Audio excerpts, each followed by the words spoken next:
কথায় বলে নিজের স্বার্থে ঘা লাগলে মানুষ নড়েচড়ে বসে, ঠিক সেই রকমই শিক্ষকদের হাল সত্যিই খুব দুঃখের।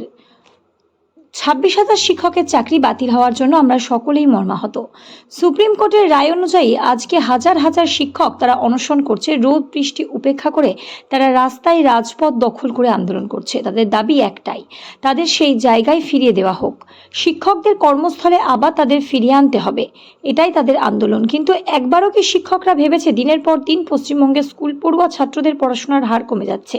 তখন কিন্তু শিক্ষকরা রাজপথ দখল করেনি, তখন তারা অনশন করেননি, তখন তারা গণ ডেপুটেশন দেননি। কেন এত খারাপ অবস্থা? এত ছাত্রছাত্রী কম সরকারি স্কুলে আসছে কেন, তার জন্য কোনো আলোচনা হয়নি। গোটা দেশের নিরিখে পশ্চিমবঙ্গের 13% ছাত্রছাত্রীরা স্কুলমুখী, সরকারি স্কুলমুখী। তখন তো কোনো শিক্ষক কোনো ডিআইয়ের কাছে, কোনো শিক্ষামন্ত্রীর কাছে, কোনো সরকারি চেয়ারম্যানের কাছে ডেপুটেশন দিয়ে বলছে না কেন আমাদের হাল এত খারাপ, কেন এত ছাত্রছাত্রীরা কম আসছে। তাই বলি, বিপদে পড়লে বাঘ গাছে ওঠে। আজ আমাদের শিক্ষকদের হাল তাই সত্যি আমরা মর্মাহত।